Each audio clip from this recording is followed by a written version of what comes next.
And it's May the 4th, which means that it's time for me to delve into my one indulgence of the year where I stop trying to make things about social issues and just look at nerd things through the filter of nerd things. Today, I'm going to angrily shake my cane at kids these days.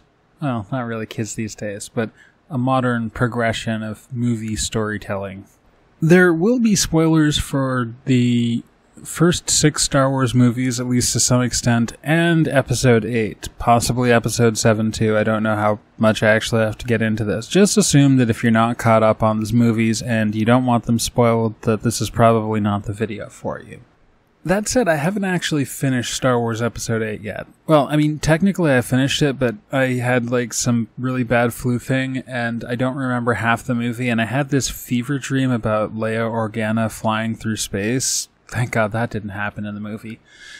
Joking aside, one of the things that sort of puzzled me when it comes to the complaints about The Last Jedi, and some of this I've actually seen and some of this I haven't, basically involves explanations and backstory and a bunch of other things. See, people are really angry because Rey can do the Force without explicit explanations as to how she learned various tricks, and people were also angry that Snoke got killed off before he got some sort of epic backstory.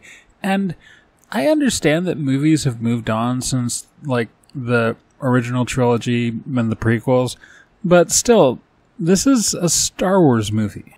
I mean, how much do we actually know about the Emperor in Empire Strikes Back, or going into Return of the Jedi? Really, not a lot. Even when you consider, tie-in books, there wasn't, a huge amount of information at the time. But you got the traits that you need to know out of the box. Apparently, he's enough of a deal that he is Vader's superior. He's tapped into the Force, he knows about the Skywalker kids, and Vader's willing to supplicate himself in front of the Emperor in public. So there's got to be something significant about him. But we don't really know all the details. And while we get a bunch more in the prequel trilogy, the fact is that when these came out, we really didn't have a lot of information. But we knew he was someone to be reckoned with. I mean, this is sort of one of the things that always bothered me about the extended universe when it came to Star Wars stuff, because somewhere out there is a book about young Bob Palpatine learning Force lightning, and it has the specifics, what age he was, what he ate for breakfast, what planet he was on, and the 30 or 40 NPCs that he fried along the way. And I'm sure if I went to Wikipedia, or probably even the proper Wikipedia page for the Emperor, I could find out what his full name is, and I wouldn't have to call him Bob Palpatine, but honestly, to me, he's always going to be the Emperor, so this is just an artifact of the era I grew up in. So Snoke shows up, and he's basically, the new Emperor. He fills the same role when it comes to sort of the galactic state of civil affairs, and specifically when it comes to Kylo Ren.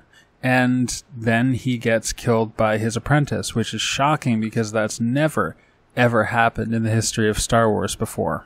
But the part that puzzles me is that people are upset that this was never fully explained in the movies, that he never got this great backstory. We never found out what his origins were. We never found out what he had for breakfast on that day that he learned Force lightning back when he was young Bob Palpatine. I mean, the Emperor was basically in the picture for 2 movies, one of which he barely showed up in, and he died in a climactic moment that was a big pivotal point for multiple characters. And then Snoke comes along and basically does the same, and people are angry and upset that there wasn't more of it. And I'm not sure exactly what people expect out of a Star Wars movie. I mean, imagine if at some point during the whole Force lightning scene, he stopped torturing Luke long enough to say, "I learned this power on Cantobulus 6 during my 15th year from John Plagueis the Wise.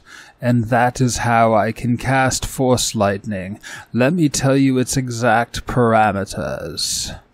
Thankfully, you'd never see anything like that, because to borrow a line from Han Solo, that's not how the Force works.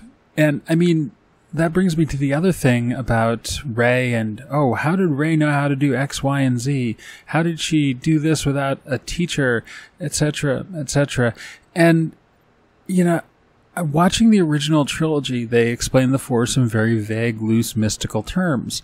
Luke doesn't really get a lot of instruction on specifics at any point in the films that we actually see, and he was, for example, never trained to call his lightsaber before Empire starts, at least not on screen.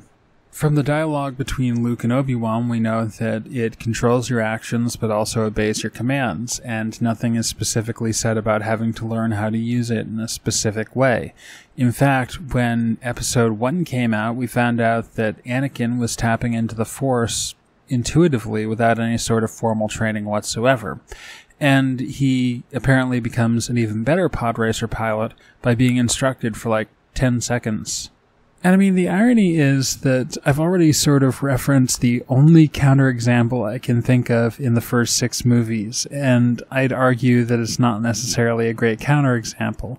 When Palpatine is recounting the tale of Darth Plagueis the Wise, Anakin asks if he could learn this power, and Palpatine, of course, says, "Not from a Jedi."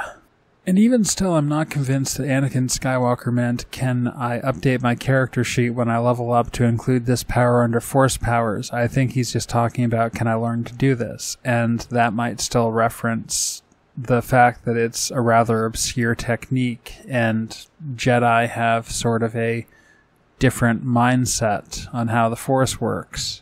But even if it is the case that certain knowledge leads to certain specific skills, there is the fact that remains that even Anakin is an example of somebody who intuitively used the Force, and other examples exist within the first 6 films, Luke Skywalker being the most obvious of them.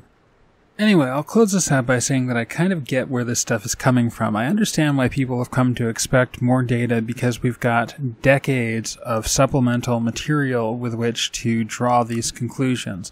And sometimes the Force is treated this way, especially in video games and role-playing games, but also sometimes the books and the comics, where you learn specific techniques and you essentially level up your character. However, this has never been how the main films have worked, and I'm really hoping that they don't go too far down this rabbit hole with Solo, a Star Wars movie, either, because I don't need to find out exactly where Han got his vest, his belt, his boots, and whatever he uses for hair product. I just think that you don't need to do that sort of thing unless you're completely bereft of ideas. And with that, I will say thanks for listening, and no, you're a nerd. Amaranth out.